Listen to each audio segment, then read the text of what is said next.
Okay. And we have, all right, the attendees are coming in. That's great. Very good. We'll give it a second to add in there. Hello, attendees. Hello, everyone. Yes, so start sending your questions. And hello. So what I'm going to do now is, just an introduction. So hello and welcome to Visual Storytelling Through Illustrations, a panel of Lightbox Expo hosted by Seneca College. I'm Stephanie Ramon, and I'm happy to be your moderator for the next 90 minutes. I'm a character designer and development artist in the animation industry. I also teach character design at Seneca School of Creative Arts and Animation. You can find me on Instagram at Steph Draws. I also have Rael McGregor and Julia Rideout helping out in the chat. So you can check out these two talented artists through the handle at Ray's Drawings and at Julia Rideout _art. Lightbox Expo is a one-of-a-kind event, and Seneca is thrilled to be a supporter. So in a minute, I'll be asking our amazing panelists to introduce themselves. But first, I want to tell you how this will work today. So we're using Zoom webinar platform, which means that you can see the panelists, but you can't see each other like you would in a typical Zoom meeting. So like all sessions at Lightbox, our time here today is almost entirely attendee centered, which means that the discussions is driven mainly by the questions asked by you. So this is your chance to pick the brains of the brilliantly talented artists we have here today. We'll ask each panelist to introduce themselves and say a few words about their work, and may help and get the discussions going, but then it's all over to you. So please make use of the Q&A button you see in the Zoom to ask questions. And you can also upvote other people's questions too. If you would prefer to speak your question, please let us know in the chat. And when there's an opportunity, we can make your camera and mic available. So our team of Seneca grads is here with us to monitor and engage over the chat and Q&A areas. So please don't be too shy about anything you want to ask. And remember, these sessions are recorded, so you'll be able to go back and view them again on Lightbox Expo website after the event. So on that note, let's welcome our panelists. I'll introduce them one by one and ask that they tell us a bit about themselves before moving to the next person. So when I say a bit about yourself, just like maybe just a very, very, very short blurb so we can get to the meat of the conversation. Sound good? Yeah, maybe just through a word, pick your favorite color. I don't know. So we'll start off with Stéphane Martiner. Hi, everyone. I'm Stéphane. I've been in that industry for over 30 years now, doing film, theme parks, book covers, animation, video games. So I can answer hopefully a lot of questions on a lot of different topics. So, let's move on. Awesome. Okay, thank you. And next is Marie-Alice Harel, who is totally not wearing pajamas. It's a beautiful dress. It's a gorgeous dress she's wearing. It's not a pajama, okay? Okay, this is out of the way now. Hi, I'm Marie-Alice Harel. Thanks for the introduction. I'm a French author and illustrator based in Scotland, and I write and illustrate books for people of all age, and I also teach book illustration on Schoolism. Thank you. Okay, next is Irene Gallo. Hello, I'm the publisher of Tor.com Books, and before that I spent just over 25 years being the creative director for Tor Books, a science fiction, fantasy, specialty book publisher. Thank you. Next is Iris Compiet. I'm Iris, and I'm an artist and illustrator from the Netherlands. I am working for Magic the Gathering, book illustrations, movies, basically anything that I like to get my hands on. Awesome. And we also have Jen Bartel. Hi, I'm a comic artist and illustrator, and I'm primarily known for doing a lot of pop culture stuff and comic book covers. Thank you. And Greg Manchess we also have here today. Hey, I'm Greg, and I've been in the business for all of 4 years now. And yeah, Nokia had 10 decades to that. Yeah, I'm a painter and illustrator, freelancer. I love doing book covers, and I work for all kinds of clients, advertising and postage stamps and whatnot. And I did a book called Above the Timberline a few years ago, fully illustrated. So I'm doing more of those. Amazing. That makes me very happy to hear. I've got my copy at home here. And next is Donato Giancola. Hello, I'm Donato. I've been an illustrator for 25 plus years in the book cover industry, doing a lot of magic cards. And my favorite color is blue. No, yellow. Too late. Too late. You know what, Donato? That took way too long. Like, Yeah, how dare you? Okay. Next is Dan Dos Santos. Hi guys, I'm Dan. I do a lot of different things, but my primary focus is science fiction fantasy illustration. I do primarily book covers and have done Briggs, Sanderson, Butcher, Rothfuss, and I've been doing that for a little over 20 years now. Very good. Okay. And last but certainly not least, we have Victoria Ying. Hi guys, my name is Victoria Ying. I'm an author and illustrator. I write and draw my own graphic novels, City of Illusion and City of Secrets, both out in stores now. I also worked at Disney Animation for about 10 years. So my film credits include Frozen, Tangled, Wreck-It Ralph, Big Hero 6, and Moana. Wow, nice. Okay, so thanks everybody. We are going to get to the questions now. I see one has been upvoted to the top. So it's how to build a portfolio for working with illustrated book covers. What kind of pieces and how many of them should a portfolio have? So any tips on how to approach clients as beginner artist? So how about I field this over to Dan first?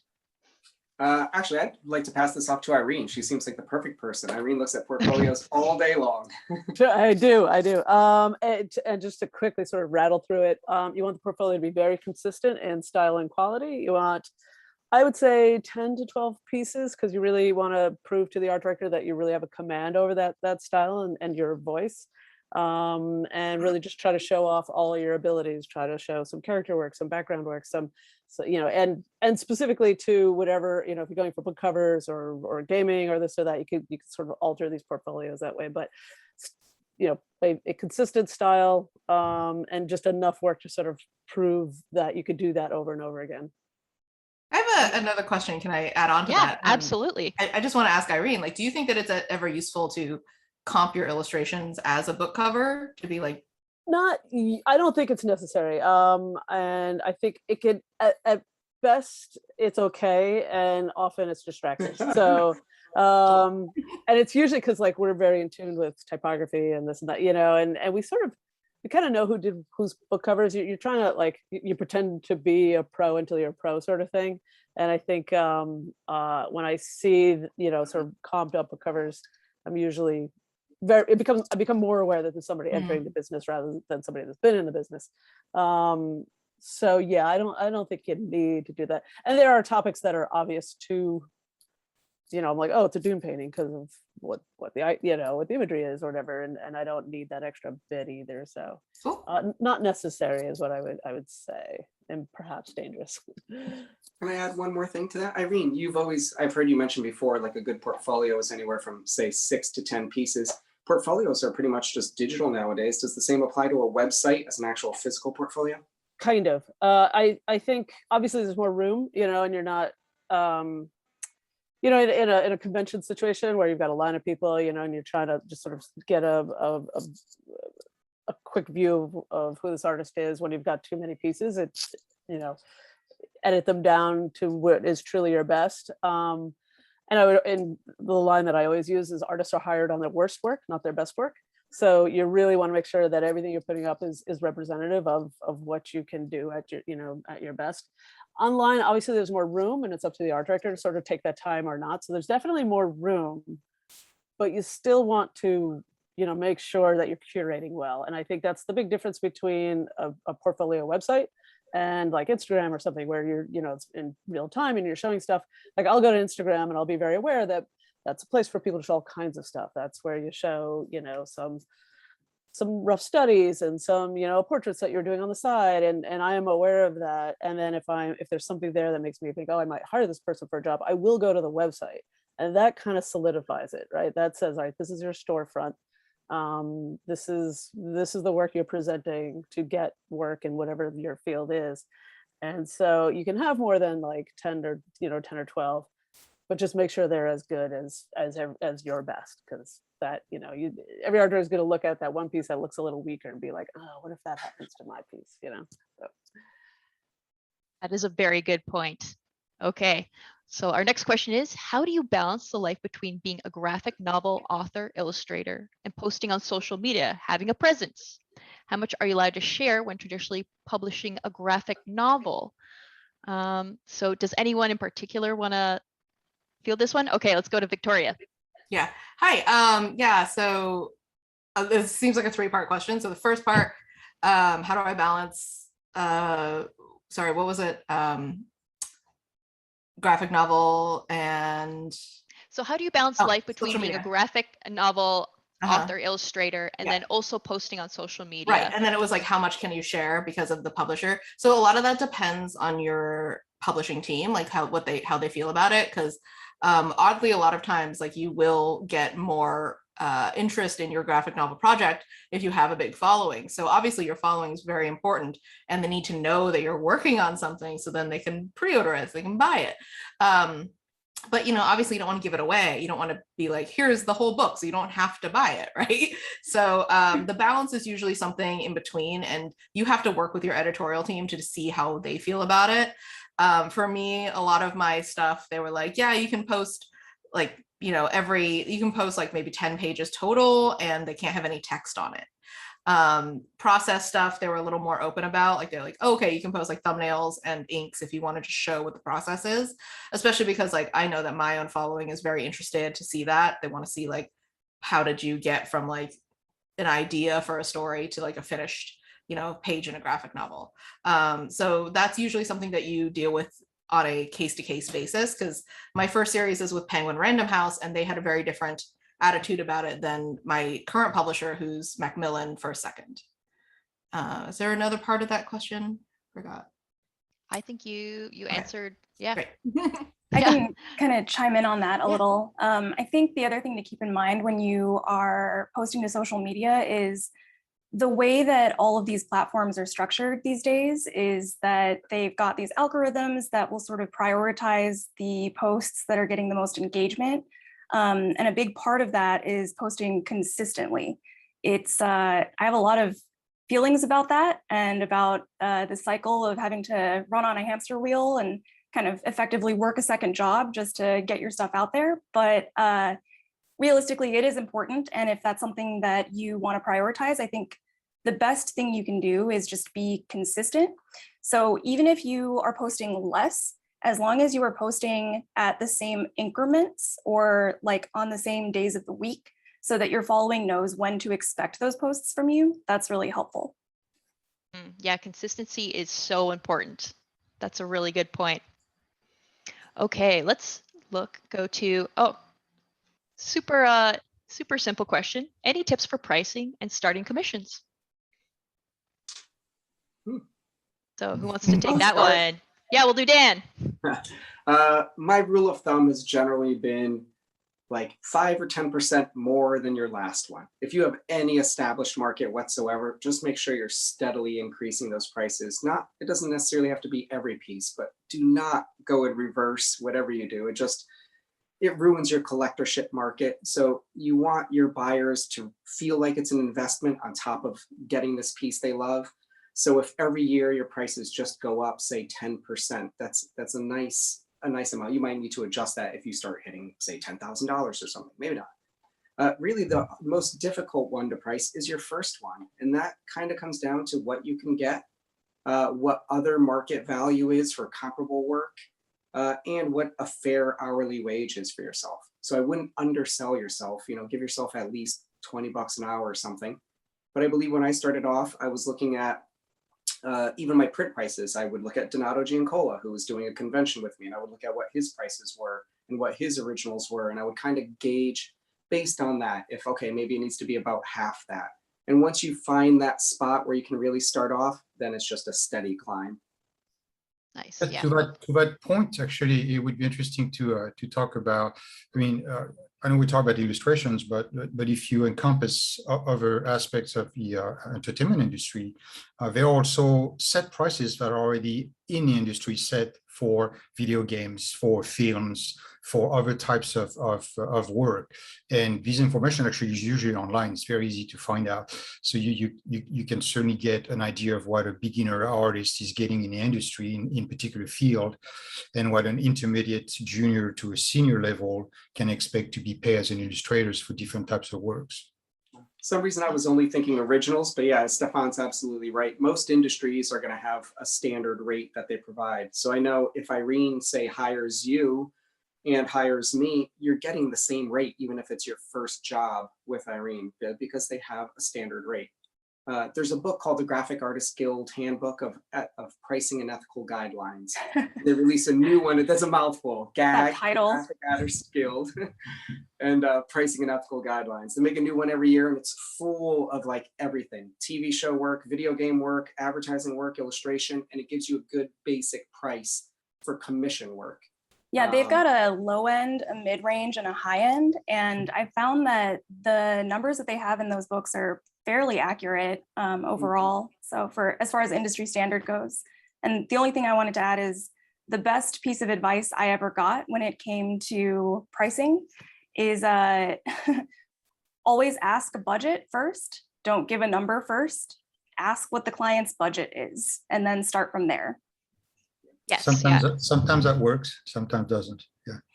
I like to ask, what's your Clients budget? always try to get you at the lowest price possible. So So I Can see just Marie add to Alice. that? Yeah, sorry. Can I just add to that the pricing also depends a lot on the projects, obviously, but also in the country you're working. Like I've had experience working in France, and the prices there are so different from what you can expect in the UK, which are different from what you can expect in the US. that's true. So I would ask around, depending on where you're based, and contact other working illustrators or professionals and ask, in a private conversation, obviously, how it goes for them, because it can be really, really different depending on where you are. Mhm. I tend to, I'm sorry, I tend to edge a little higher because you can always drop back down, but you can't really go back up. If it's too rich for their blood, if you establish the idea that you're willing to work with them, I've found that most clients would come back and say, oh, we can't do that. Can you do this? And then we talk. To go back to Jen's comment about asking budget, it's perfect. I do the same thing as a policy. Before they can ever ask me, I make sure I ask them. And it allows you, if they give you the budget and it's too low, or if it's too low, you can say, I'm sorry, I need more. And you kind of have an out, and maybe they go up. If it's too high, you just kind of keep your mouth shut. And it's like you made out. So it's a win-win either way. Yeah, I'll back up on some of that idea of pricing. This comes from after you've maybe spent a few years in the industry, or you have steady clients and you're starting to get more solicitations for business, is start, yeah, like Dan said, start moving up your price points. And at some point, I also just, if I'm getting a job offer or a commission request that just doesn't excite me that much, I just ask for gobs of money more. And I've gotten jobs where I just quote an astronomical price, like I don't want to do it, and then they say okay, and so then I do it, right? But now I'm happy to do it because I'm really making great money, and they had a budget. Like I would never have expected they would ever have this budget unless I had, again, the key thing here is walking shoes, whether you can walk away from that deal. If you have options, then you can start moving your prices up. That's very key. So keeping options open for yourself. Okay, Gregory, let's go to Greg. Yeah, that just reminded me, Dan, that some jobs are, a lot of jobs are more complex than other jobs. And one of the magic words I use is the term labor.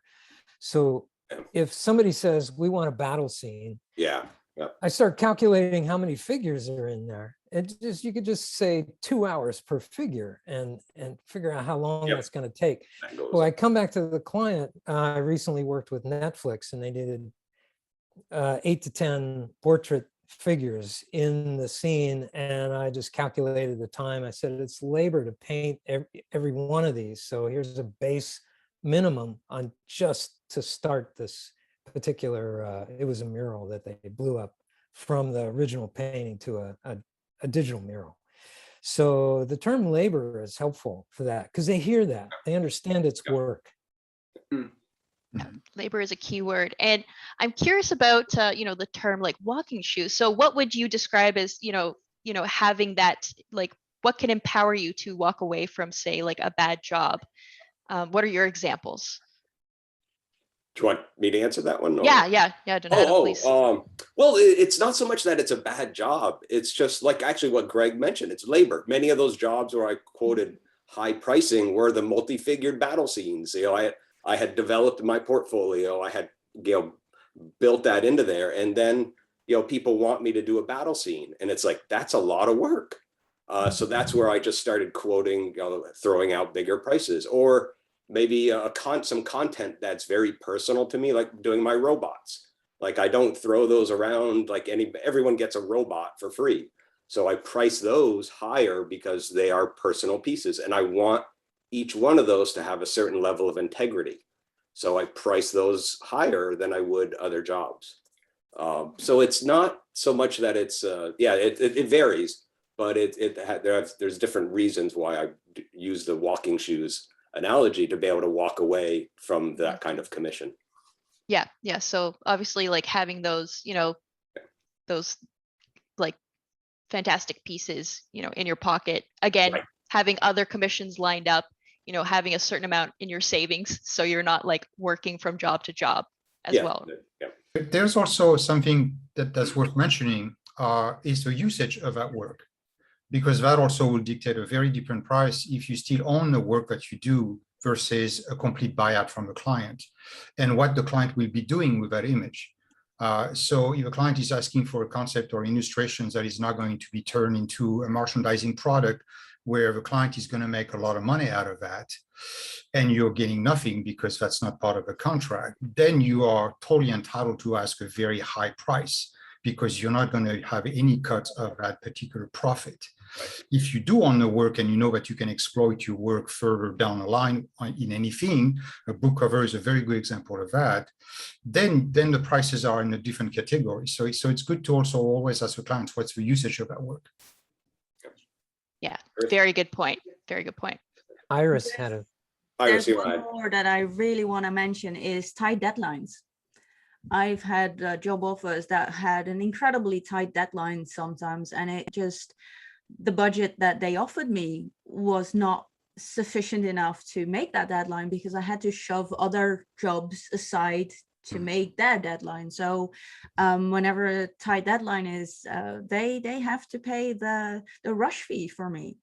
And that's very important for me as well. And if the communication between the potential client and myself through email or anything is throwing up any red flags, any difficulties, any, like it doesn't feel right, then no matter the money they're offering, I'm not doing it because I'm down the line, it'll be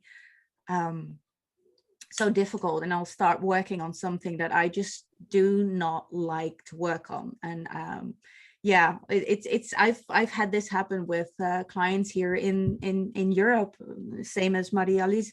The pay here is so low compared to the USA. So the graphic guild book is amazing, but try asking those rates here in the Netherlands and they'll laugh at you.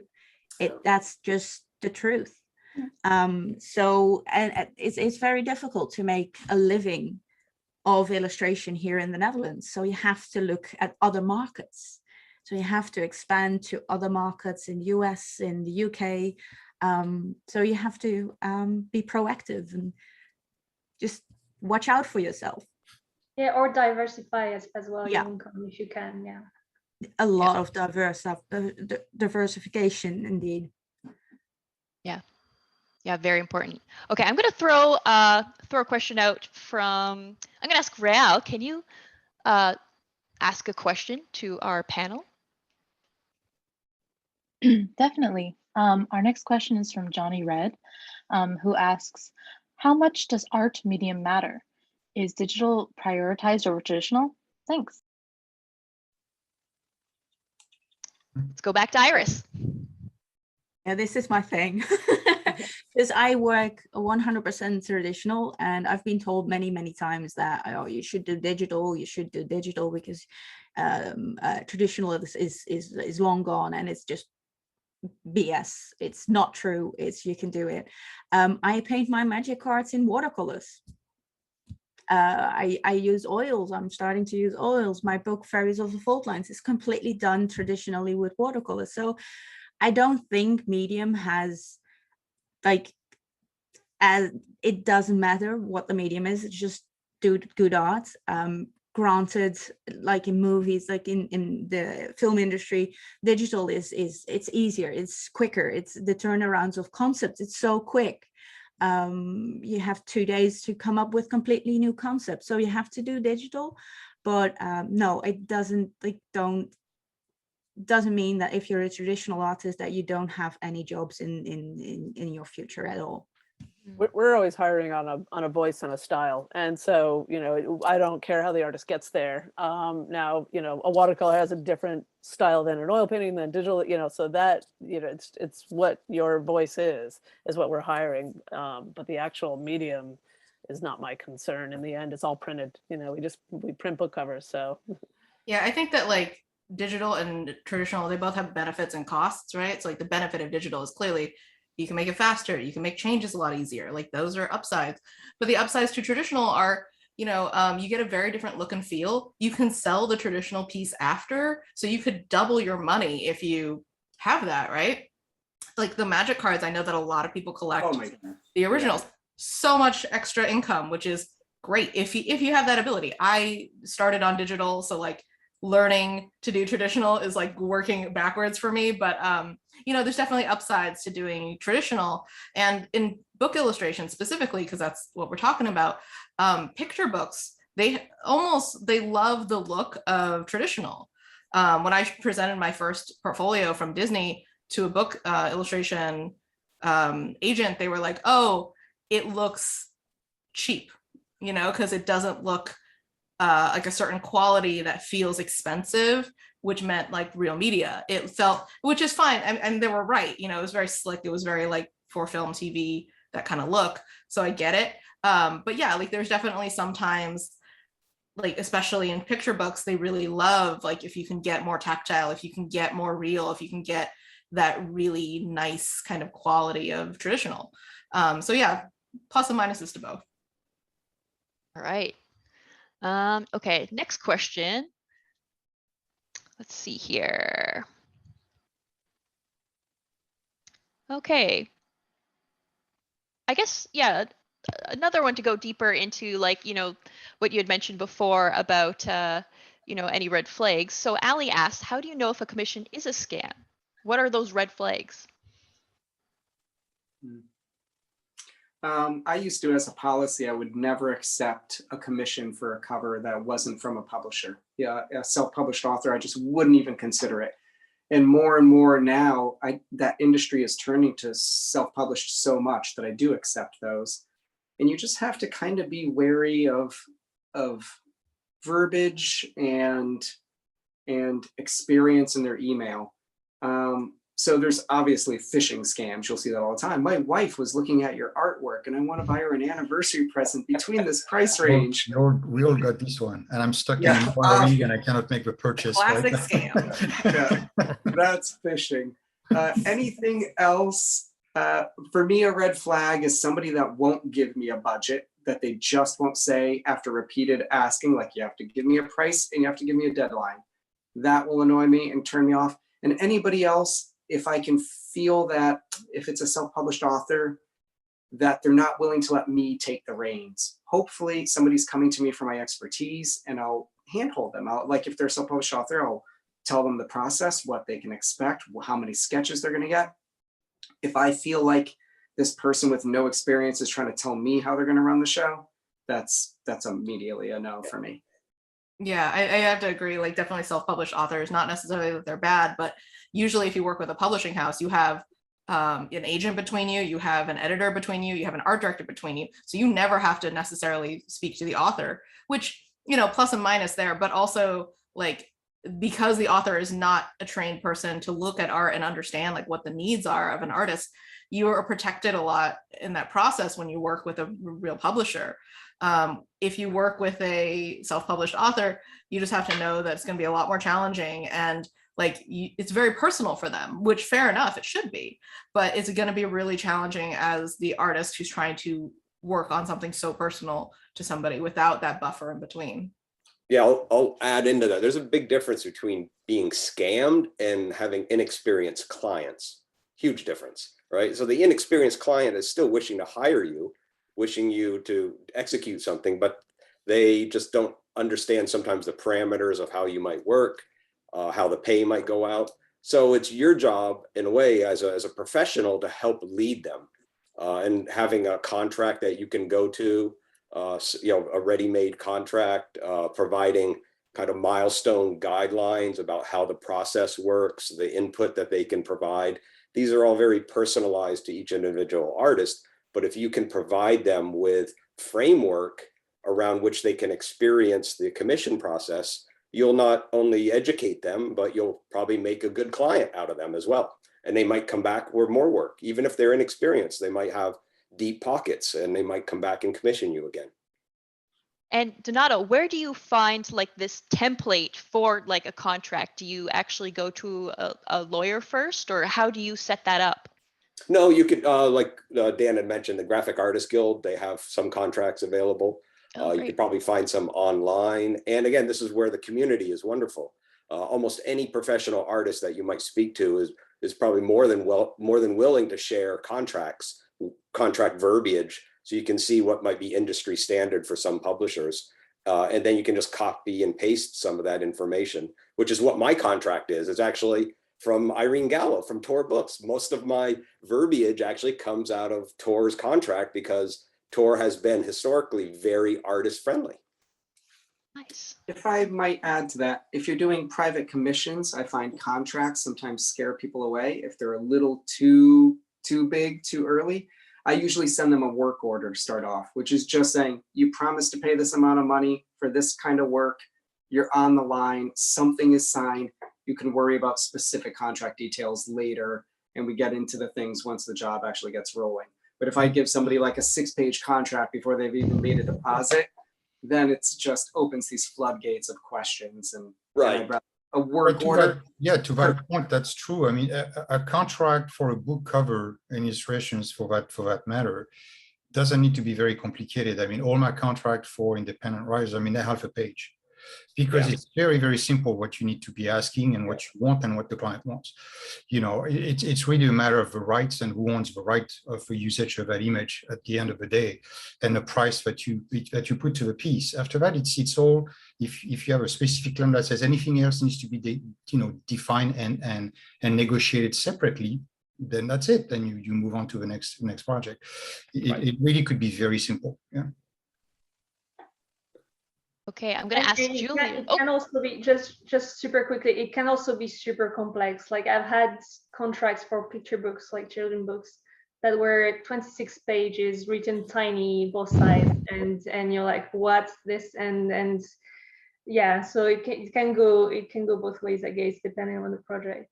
But that's why it's great what to have I was saying, what I was saying is when you do make the contract for a client, for sure, that you could make very simple for them, because it is simple in a sense. The whole legal verbiage that you get from this corporation is really 90% that you can throw away, because it's all protection, legal protection for their benefits more than yours. So when it comes from you, it could be very simple. Yeah, and if you do have book contracts that are like 26 pages, which is very common, and they're full of like legal jargon that's very difficult to understand, that's one of the benefits of having an agent, is that they understand it, and then they can break it down for you and be like line by line, section by section, be like, this is what this means, this is what this means, this is what this means. And so that way, like you have someone on your side who understands those things too, and they can like protect you in case they're like, no, this sounds bad, or this, you should ask for more money or whatever. So I think this is and if you don't have, oh sorry. I was just gonna say, I think there's a real split between like a one-off book cover situation and if you're involved in the interiors, you're getting royalties, you're basically the artist as author of the book. That's when you get these much more complicated things, and agents become much more common in that situation too as well.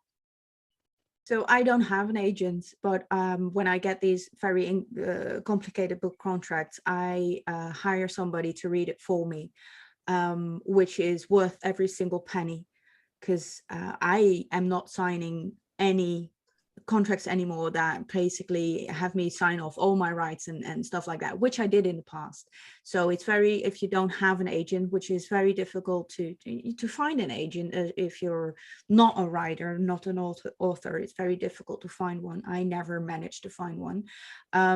So yeah, I find I have help to just have those contracts read by a professional lawyer who understands the language, and he basically explains it to me in simple layman's terms.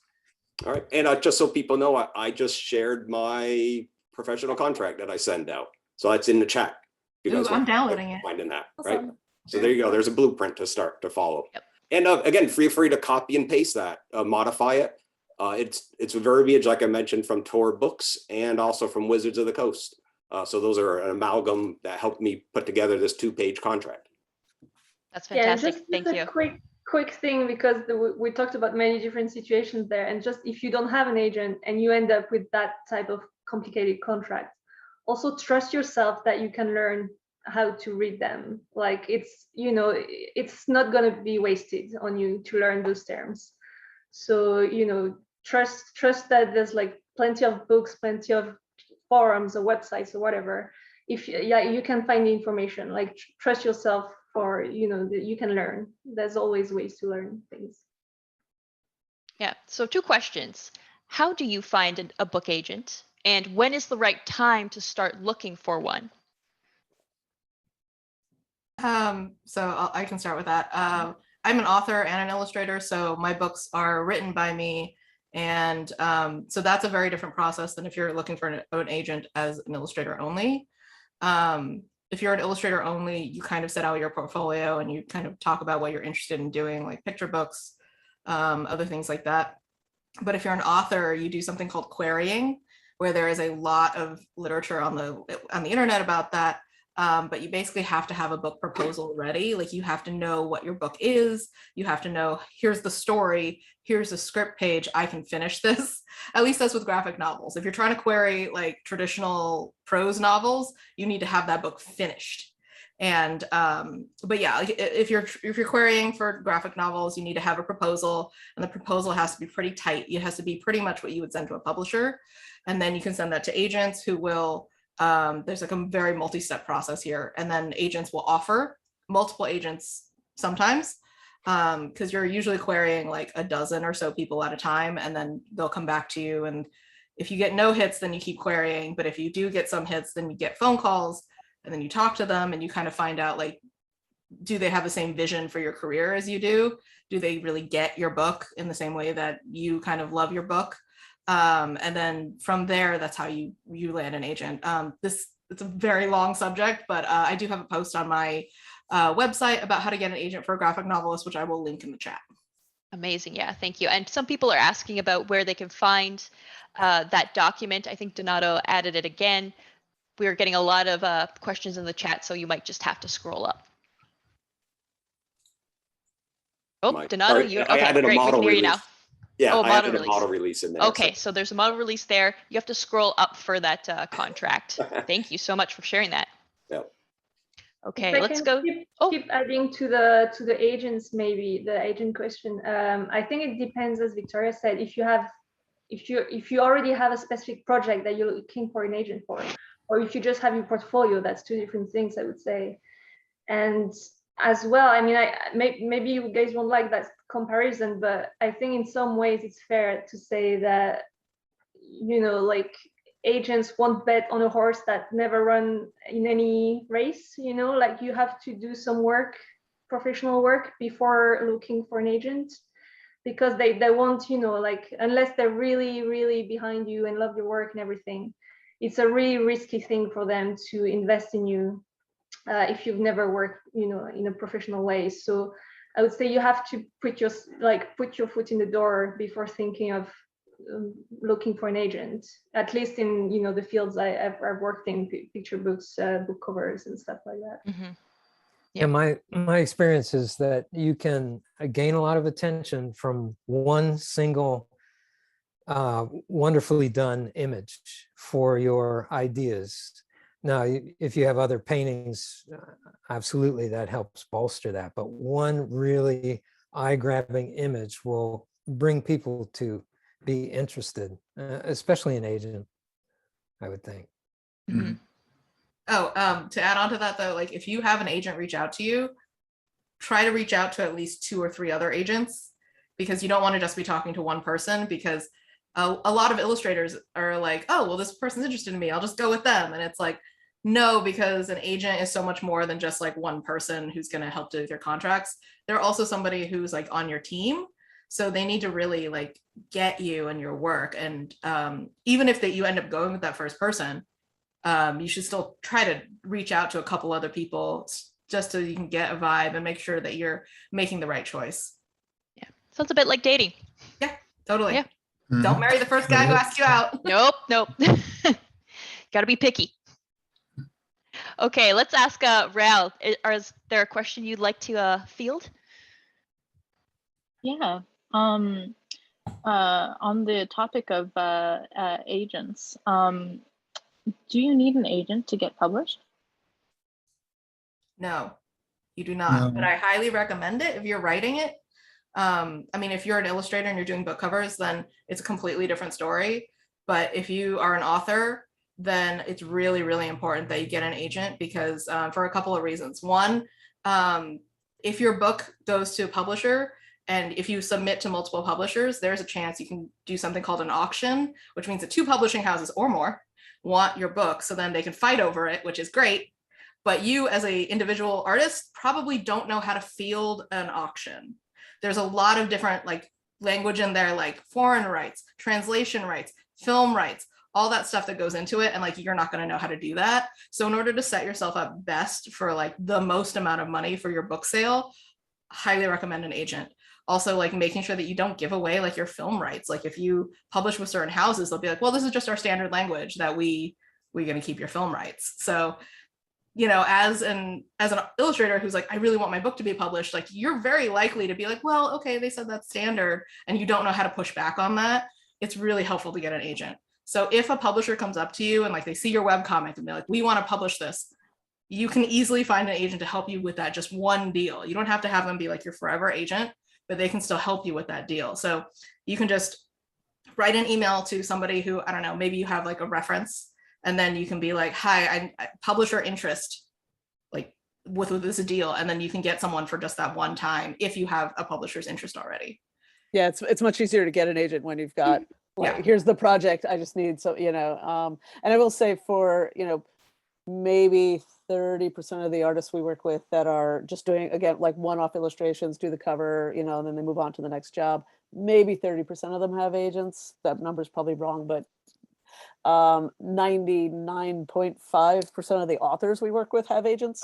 So it is, again, that split between like, if you're doing graphic novels or if you're doing picture books, you really do want that agent in there. If you're just doing illustration, people find it helpful, but it's not nearly as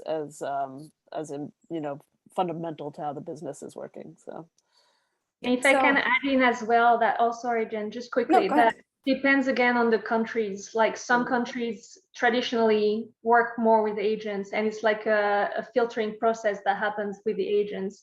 And other countries, like again France, that's quite rare to see agents, again, for illustrators, not authors. And it's much easier in those countries to find deals directly with the publishers and contact them directly. Sorry, Jen. No, that's okay. I was just going to say that so I've got a literary agent, and I've also got an illustration agent, and they handle different things for me. And most of the time when I'm doing just one-off covers or promo illustrations, things of that nature, I don't send those to them at all. Like I just handle a lot of that myself. But if it's a larger job or something that is going to be like an ongoing thing, then that's when they generally come in and help negotiate. And the best thing about that is, you know, if it's a one-off job with like a relatively short timeline, generally the experience is not very complicated. You're kind of, you know, doing the gig and that's the end when you're done. But with longer running projects, you know, you want to really make sure that you are starting off on really great terms if you can help it. And I think sometimes when artists have to negotiate for themselves, it can create a lot of like, I don't know, feelings of like imposter syndrome or like self-doubt, or, you know, things that you don't really want to be thinking about when you're going into working on something, right? So having an agent advocate for you is just a really great way to start off like larger projects. Two differences I've noticed. You can go with, sorry, Iris, did I step on? Is you can go with a lawyer or you can go with an agent. A lawyer charges a fee. They take the fee and move on. An agent is an advocate and fights for you. They take a percentage of that fight and they help. They want you to succeed that way. Yeah, because the more you make, the more they make. So it's in their best interest. But yeah, like to repeat, basically, if you're trying to do more traditional illustration, it's not as necessary. But if you're doing authored work, like picture books or graphic novels, it's pretty important. And yeah, I told you already that I didn't have an agent and I still negotiated a very good contract for my book being published by a publisher. So you can do it. You can do it on your own. I had to do it on my own. I couldn't find an agent that was a good fit, that understood what I was doing. So I did it on my own, and I managed to negotiate really good contracts for even for stuff like the Dark Crystal Bestiary I worked on. So you can do it yourself. Just have somebody who knows legal terms, ask help where you need it. And like Marie-Alice said, try to understand what you're reading.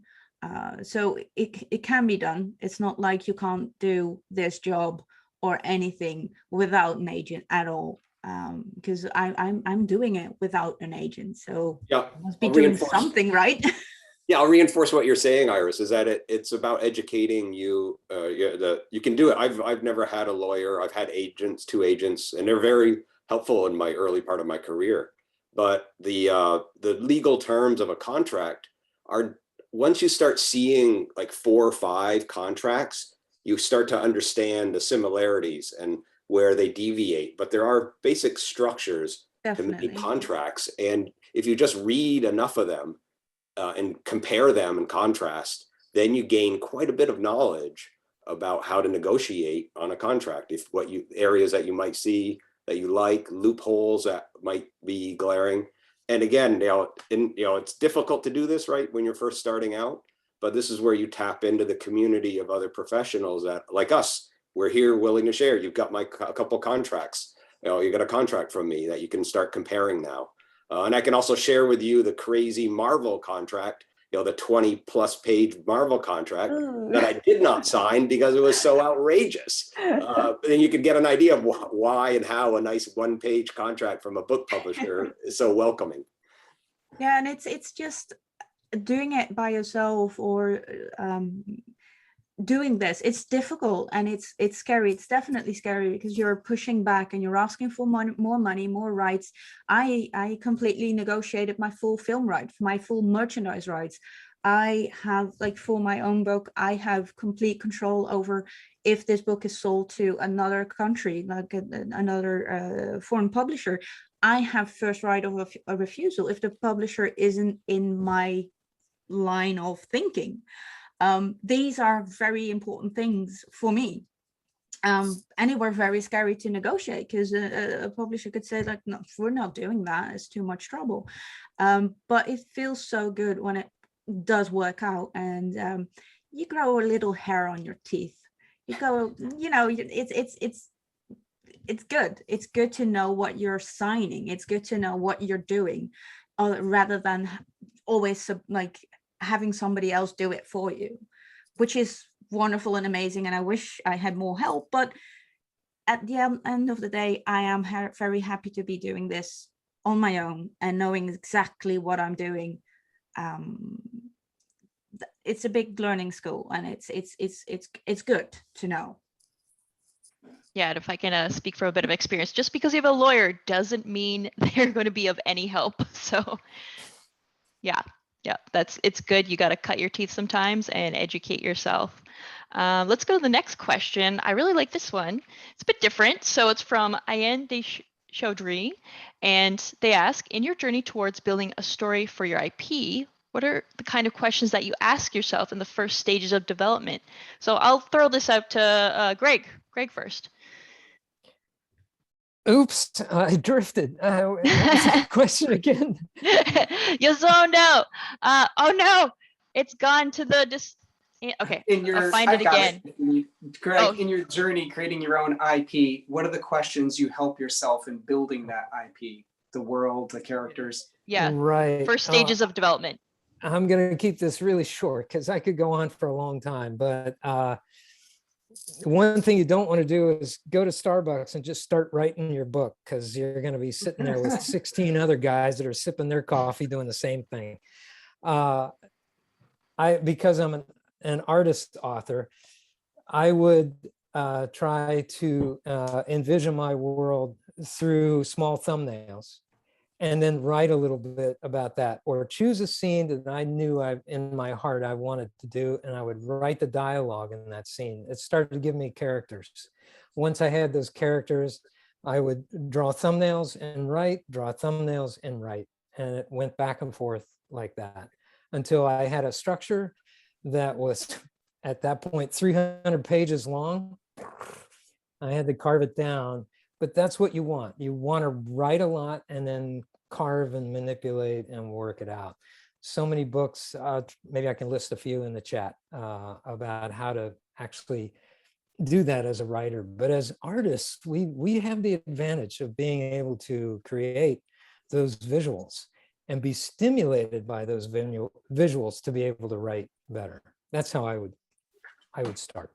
Can I add to that, Greg? That's if you have an IP you're building, it's probably because you're an artist.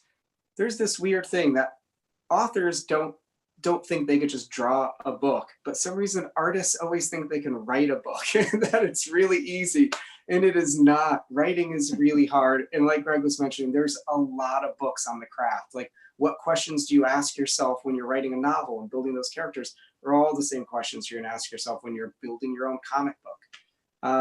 I know there's, and maybe actually like Jen or somebody else can probably cite a few, but I know there's Save the Cat is a great one.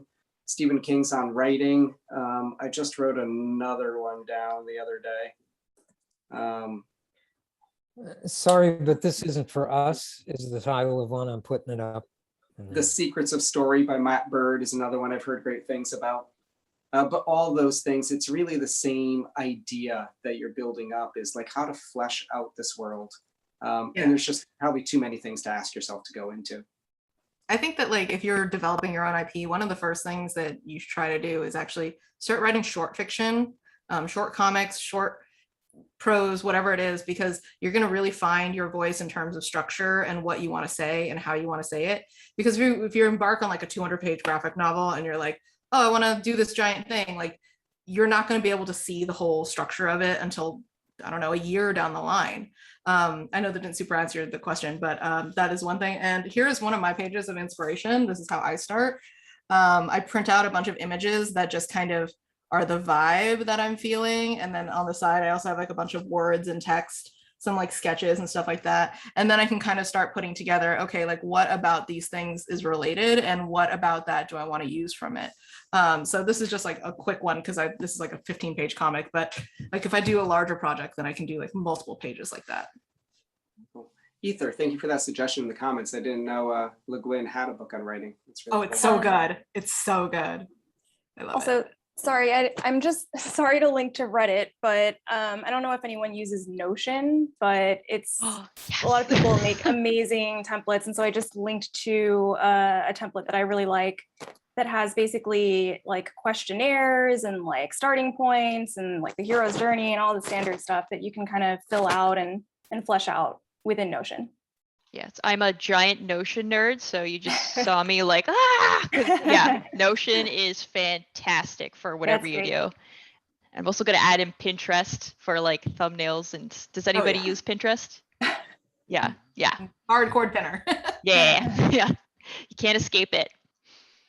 Okay. Yeah, I gotta say too, real quick, that the planning stage will feel like work, and it's good work, and it's necessary work. These things just don't pop in the mind and become an IP. You pull them out, you train them out. Yes. Yeah. Has anyone heard of Stephen Pressfield's The Art or the War of Art? Yeah. So yeah, he talks a lot It's about, great. you know, you just have to show up every day, and, you know, obviously if you're a writer, start writing. If you're an artist, start drawing. So I'm assuming it's the same when you're coming up with that IP. Okay. Now let's go to actually Ral, is there a question?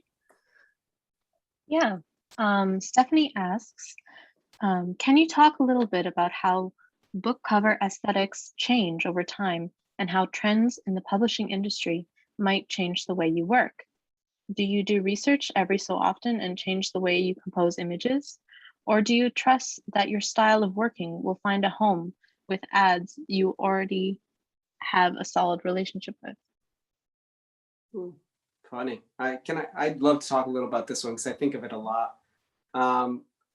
I think you always want to stay true to yourself, but hopefully staying true to yourself means keeping up with trends. I think early on in my career, one of my great benefits was I felt like I always knew what was on trend, what was cool and what was going to be cool a little bit in the future. And that weirdly gets harder and harder to do as you get older.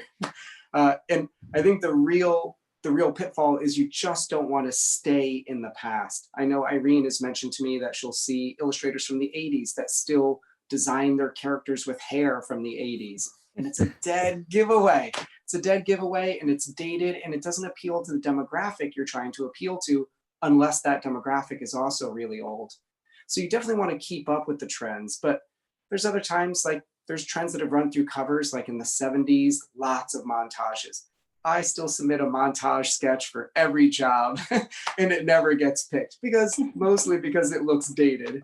They're coming back. You've helped that somewhat, Greg. I think it's because your style has a little bit of a retro style to it that now it's coming back around to making it look retro. Whereas I was always trying to push it somewhere else. It wasn't quite working. Yeah, my experience was actually a little bit interesting in that regard because I always wanted to book covers, but at the time I was doing film work, I was doing animations, theme parks. So book cover was always in the back of my mind without really kind of being proactive about getting anything done about it. And it's actually an image that I had put in Spectrum that was one of the very first images done in digital, because Photoshop was very, very new at the time. I think it was on Spectrum number 4. And that image caught the attention of an agent, which in turn caught the attention of Irene, who asked me for my first cover. But what was very interesting is that image had nothing to do with any trend because it was so new and different. I think that's what attracted the agent, and I think that's what attracted Irene, and she can talk about it. And in somehow, that image, because I came from the film industry and I built my images in a very different way, and my narrative is very environment-based, more than it is character-based, which was the trend at the time. These set new trends in the future. And me starting to do these kinds of digital paintings with environments as a main narrative can also change the way you could do a book cover. And it caught on, you know, it's like a few years later, you could see more and more digital work becoming part of the workflow of many other artists. And the narrative of how these images were built also started to change. So it's interesting because, yeah, I always thought I should follow the trend, like Dan said. And so I always thought, okay, I should do characters because everybody's doing characters. I was always featuring my characters, even in my portfolios. And actually what got me into the industry was doing exactly the opposite without thinking about it, because it was new, fresh, and unexpected. And it came at the right time, I guess, because people were so used to one way of looking at something that doing something fresh, say, oh my God, this is cool. Let's go with that. And then you start something new in the process. Was that the painting of the girl with the gun, Stefan? What painting was that? No, that was Terraforming the Earth. I Right. think Arid can remember that. That was the very first one, and that was a very different. Yeah, Yeah. yeah. Those big epic like landscapes, cityscapes, and everything. Yes, and all digital, because the digital was a new thing. I mean, I was one of the very first out there trying to do it, and I was not even doing it for book covers. I was doing it for movies, and it just kind of find its way into the book cover world, and I was just a perfect timing. I just worked its way real nicely into that. Absolutely. I mean, do we follow trends? Yes. We see a lot of what's out there. I mean, pre-COVID, we'd go to bookstores constantly. I would always want to know like who's doing what book cover, like it or don't like it. I want to know what's going on. And you definitely see like, there's the era of more photo-based illustration. There's the era of like the shield, the Game of Thrones, like the shield, the sword, and these things do sort of have, just kind of have life cycles. But in the end, we're doing lots of books. In the end, we're always doing all kinds of illustration throughout that. And as an art director, you're always looking for that new, fresh way of doing something.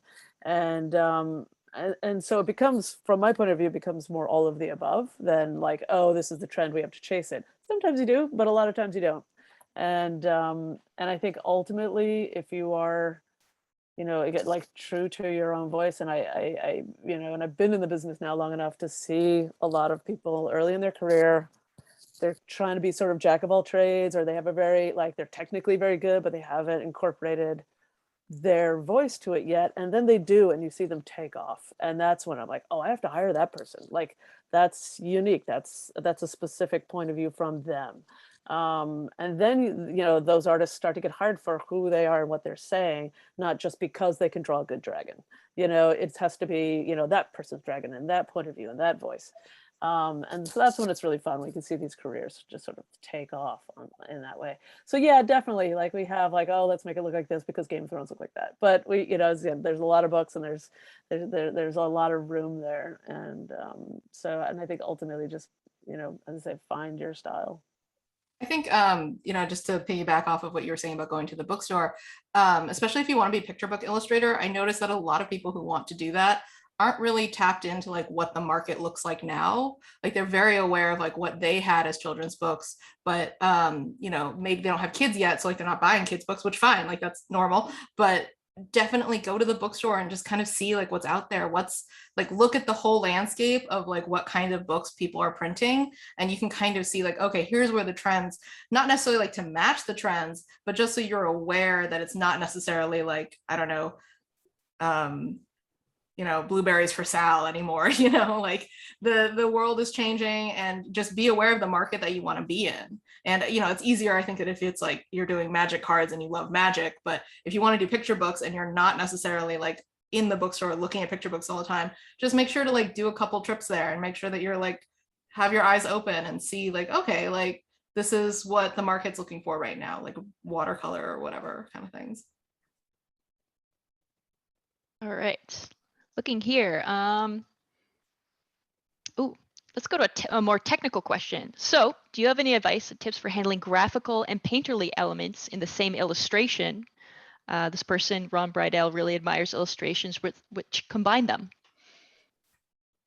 It's hard. I got to say, I agree, Dan. That actually takes a long time to be able to get those to blend to a degree that has a voice and a focus and looks cool and isn't a sloppy mess.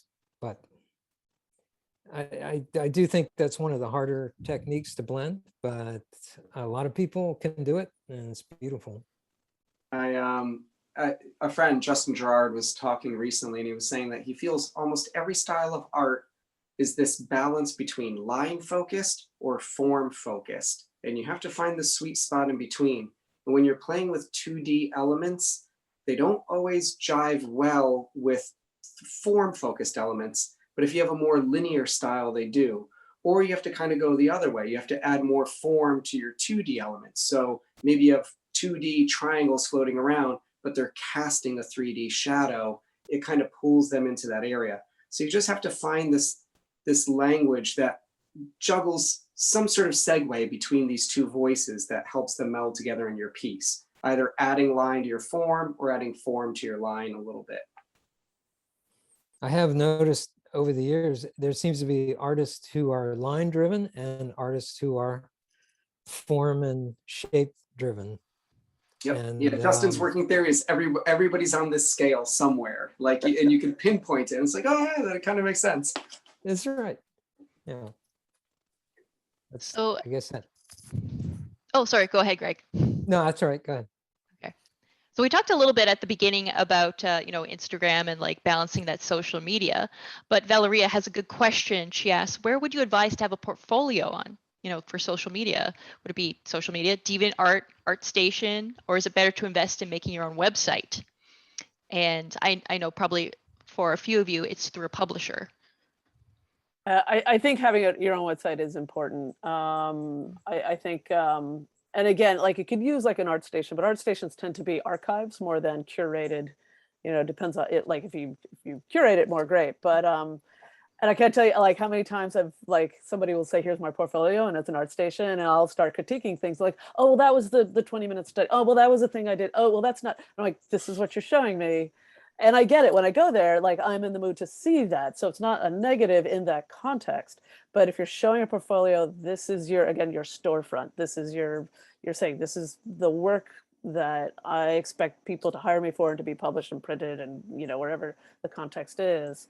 So I do think it's really important. Also, like if I'm working with editors and authors, I may have a lot of fun going through like ArtStation and Instagram and again, I absolutely want to see all your cat pictures. I really do.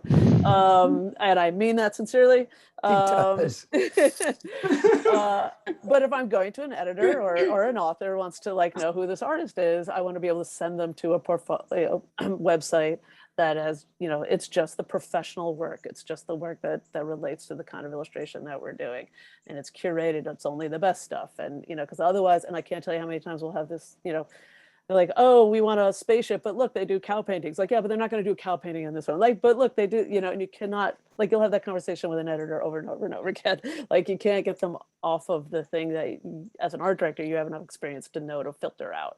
So absolutely. No, and as I say, though, Instagram and ArtStation, all this stuff becomes very, very useful because that's sort of my first line, just going through, because maybe I don't know who you are yet, and I'll stumble on somebody through some other, usually social media, in better days, being able to go to events and things.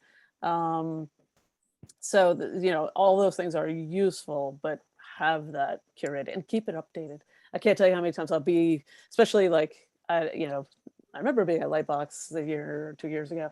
You see all this great work that's presented to you, and then you go to the website and it's not updated.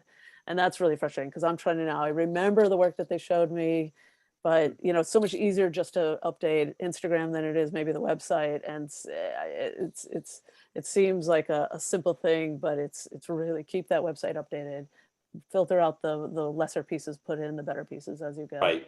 Yeah, I'll back up what Irene is saying about that. I 100% get your own website where you can control the visual experience, how people walk through it. The first set of images, your first handful that you introduce your entire body of work with for somebody, and then they can start cascading down through the different areas of specialization that you can offer.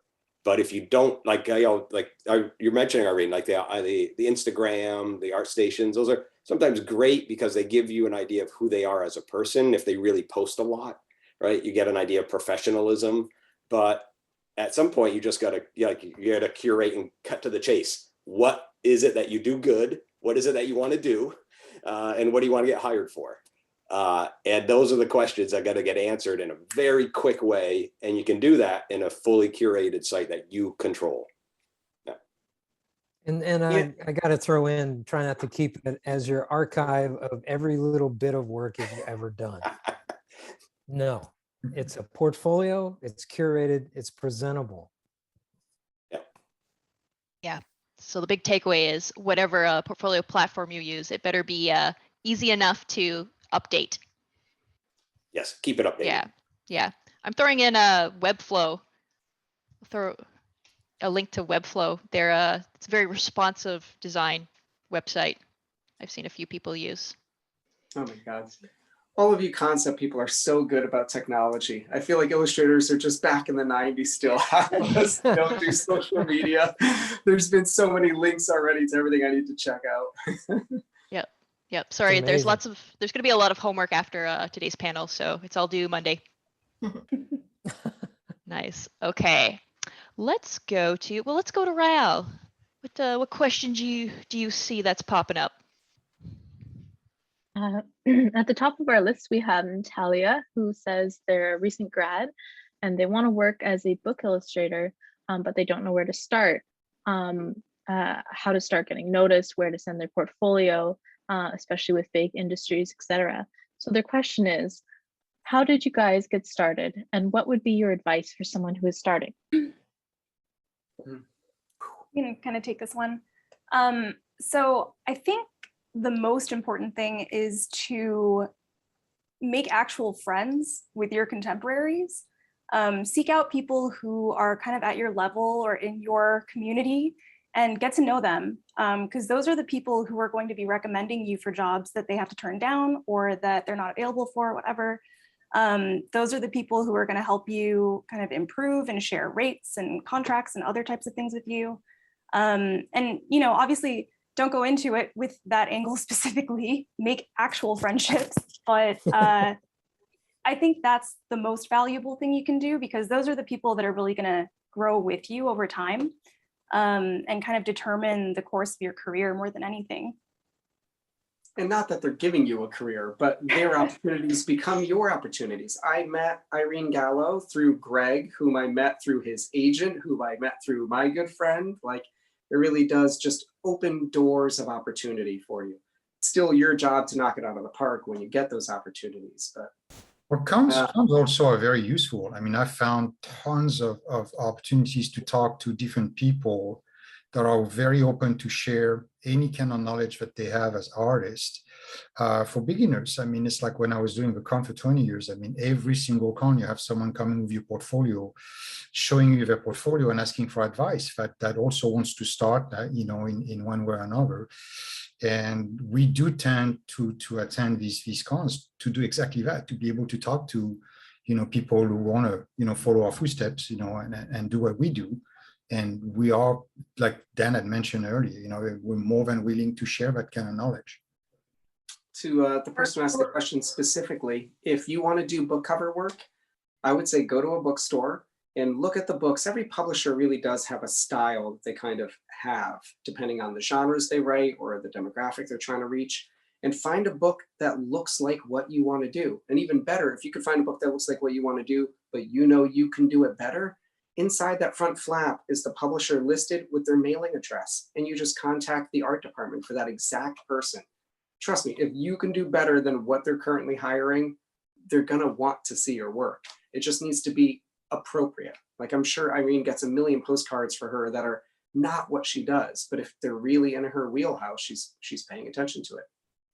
Yeah, and just to add to that, if you don't have friends, or if you can't go to physical, you know, conventions and stuff, put yourself in a professional type of like brief, or like pick a book that everybody knows or a book you love and illustrate for it, make a cover for it, and show it to the people you want to get hired by things. Yeah, so because, you know, it maybe you don't if you don't do at art school, if you come from a different career like me, you have very little contacts, and you can still, you know, like make the work that that shows that this is what you want to do. You know, if you want to illustrate for a book, illustrate for a book. Don't wait for someone to hire you, and show that you can do it, and then put it in front of someone who can hire you, like at conventions and emails, postcards, whatever it is that they want to be contacted for. That's a really great point. When I speak at schools and undergrads, mostly, I think one of the hardest things is you're a senior and you make your portfolio and you graduate, and suddenly you don't have class assignments anymore, and you don't have peers doing the same work anymore. And I think it becomes, you have to then self-motivate, you know, and it might feel very isolating at first. And I think there's, you know, you have to constantly be making that portfolio better and better. And so, as you say, like bring up, you know, create your own assignments somehow. Because most people are not, you know, gonna be hired right out of the gate. Some will, but you know, it usually takes more than 4 years to make an artist from art school. So you do have to just continue and self-motivate. And there's a lot of faith involved of just like doing the work, getting better at it, showing it on social media, showing it, emailing clients, you know, if, you know, again, in better days, if we could get to these conventions again, and in spaces like this. So I say, if you're here listening to us, you're participating in the world. You're talking to each other in the chat. You're noticing each other. You're probably going to other of these conversations and doing that as well. You're starting to make connections, and it's hard. And I do know that, like, you just have to keep doing that and trust that, you know, a few years into that, those connections will start to build and get bigger and bigger. But I do think it's difficult to like come right out of school and be like, here's my portfolio, and it's like suddenly it must feel, you know, as I say, very sort of scary and isolating. So just make sure you keep those contacts and make sure you create new contacts and keep working and keep getting better. The Jen had her hand up. Oh, I just wanted to say this is kind of an embarrassing story, but so I went to school for illustration, and I was far from like top of my class. I think when I was in school, none of my classmates probably would have predicted that I would have a career in illustration. Actually, I was a very like mediocre student with I was kind of just aimless for the majority of my time there. And then finally, my senior year, something clicked, and it just all kind of came together. Second semester, senior year, of course. And I remember graduating and feeling that same kind of isolation and being very, very directionless. And if you know, I've talked about this a lot online, but if you don't know, I, after graduation, of course, because I graduated like sort of at the height of the Great Recession too, I ended up working like service industry and retail jobs for like almost 6 years. And a lot of it was just me trying to find the time to, you know, make art and be motivated to do that on nights and weekends, on top of a full-time job. So I think that is unfortunately a fairly common experience, but it's not one that really gets talked about online a lot. And I think the people who most frequently get showcased are the standouts, like the, you know, 1 out of like 400 people who actually does start getting hired right out of school. It's not very common, and it does take a long time a lot of the time. But for me, this is the embarrassing part. Dan, I don't know if you remember this, but like, I would say when I was in year 5 of working those day jobs, I was sort of at my wit's end, and I just sort of had come to terms with the fact that I would not have a freelance art career. And I remember reading through basically the entire archive of Muddy Colors, and I emailed you just to sort of thank you for putting those resources up there, because that was the thing that got me back into doing art and to really invest that time back into myself. And once again, just like when I was in school, it clicked in the last hour, I guess. And when I started making self-motivated work that I was actually excited about, that's when I started getting job offers. So in year awesome. 6 after graduating. And Dan, you were very gracious and you emailed me back, and I was not expecting that. Good. And I wasn't a jerk. I wanted to chime in on that one because you were definitely not alone, Jen. I worked as a graphic designer for 16 years on the Wow. side of trying to build my career as an illustrator. Didn't get anywhere, was completely burnt out, didn't get hired. I was just the rock bottom, and I basically decided, oh, well, you know, this is never going to happen. My dream is never, you know, it's gone. And I stopped pursuing a career and just started to draw for me again. And for me, there was a click. And the moment I decided, like, I'm not going to follow any trends. This is what I do. This is who I am. These are the stories I'm going to tell. That's the moment that my Fairies of the Fault Lines began. That's the moment everything clicked into place, and every single client came to me instead of me chasing them. So it's not don't be ashamed having to have a day job, or there's more roads that lead to Rome. This art game is not just one way of getting it. And one more thing, because what Marielle said was amazing. Give yourself that project to work on, and if you're looking for projects or stories you want to illustrate, and you don't want to have any copyright legal issues, there's tons of really good books in the public domain. Yeah. Like Alice in Wonderland. All these amazing classical literature is in the public domain, and you can use it to illustrate that's a project you can undertake and do it for yourself. So use those things, and stick to what you are.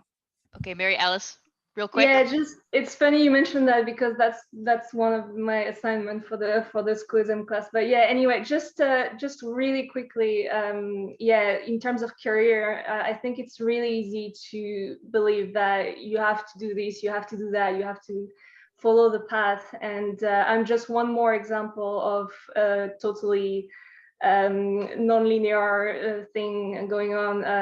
Like, really short story, I've got an engineering degree in fluid mechanics, and I've got a PhD in geoscience, and I stopped working as a researcher in 2016. So you never know where you're going to end up, and it doesn't matter what you've done and how long it takes, you know, like just do what you love and get there. You know, it doesn't matter how you get there. Oh man, I love all these answers. Like, I've had the exact same similar experiences as everyone. So thank you for opening up and sharing those experiences. Because, like, as Wesley Snipes says, don't let the internet rush you. No one is posting their failures. All right, so we're gonna do a lightning round because we have like 6 minutes left. So I wish I could talk all day about that last topic, but unfortunately our time is coming to a close. So I'll just go around and ask everybody, is there any like closing things you'd like to say, any plugs, any new projects coming out? Where can people find you? So we'll go with Iris. Buy my book. No, it's just out, and it's just buy it, please. I'm putting it in the chat. Yeah, I'll put it in the chat. Yes, put it in the chat as well. Okay, Maria Alice.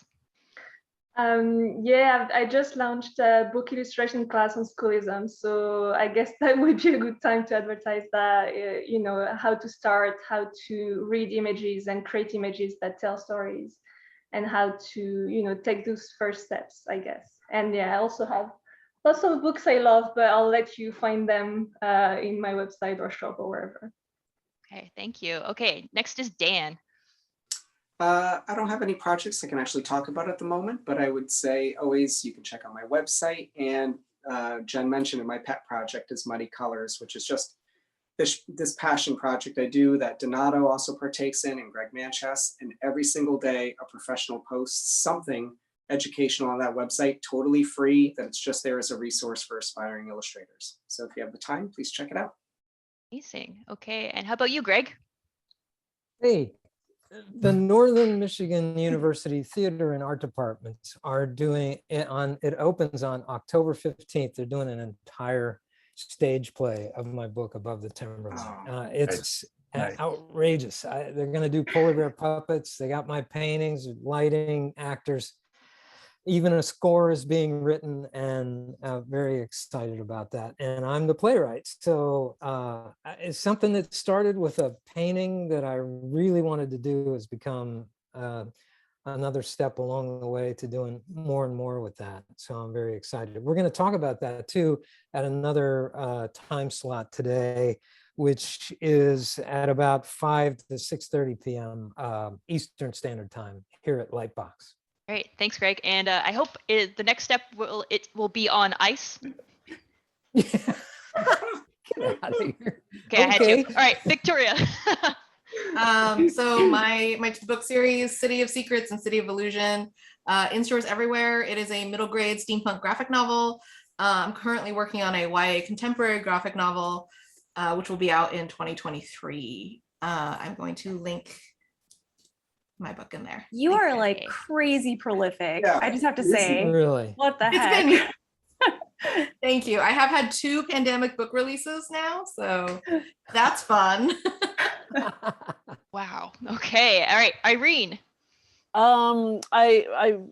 We have 50 books a year coming out. So Tor Books, if you like reading as well as looking at science fiction and fantasy. Nice. Thank you. Okay. And next is Jen. I also can't talk about anything I'm working on just yet, but hopefully soon. Otherwise, yeah, I guess if you have any additional questions, you can just reach out to me online. Awesome. Thank you. And Stefan. Well, our Foundation, the TV series coming up like real soon, and I've worked extensively on that project, doing a whole bunch of environments, spaceships, weapons, designs. So I'm really excited to see it, because that was really a different take visually for me, and also for the director and production designer to do something kind of fresh and different. So that's coming up. And then I'm still working on my class for Schoolism, and it's slow, but it's coming. So hopefully by the end of the year I'll be done and finally be able to launch that. And everything else I can't talk about because it's still ongoing. So Okay, great. Can't wait for that Schoolism course. And last but not least, we have Donato. Well, I'm not going to plug myself. I'm going to plug you guys. Get out there and participate. Go to conventions. Talk in the chats. Put your face out there on Instagram. Socialize. Get to know other artists. We are the community we are here because we've met other people. We've connected with an industry. And it's not about, when you go to a convention, it's not about meeting the art director that's going to hire you. It's about getting to know your peers, getting to know those people who are going to travel through with you on this road. And that is one of the most important aspects that I think I could just transmit from Lightbox Expo. I mean, the whole reason why Lightbox Expo is about bringing people together. So get out there and participate. You don't have to show your work, just be there, listen. Half of the time you learn probably more at a convention from listening than trying to push your work and trying to sell it. So do this favor for us, get out there and be a part of the community. Beautiful. Okay, and so just in closing, I want to say a big thank you to all our speakers for this great discussion. And thanks also to Julia Rido and Rael McGregor for keeping an eye on the questions in chat. And to all of you for spending time with us today. So be sure to check out some amazing cartoons made by our fantabulous students at Seneca by going to seneca2d.com. And to learn more about our programs, go to senecacollege.ca/create. That's all from us, and have a great time at Lightbox Expo. Thank you, guys. thank you. Bye. Thank you. Bye. See ya.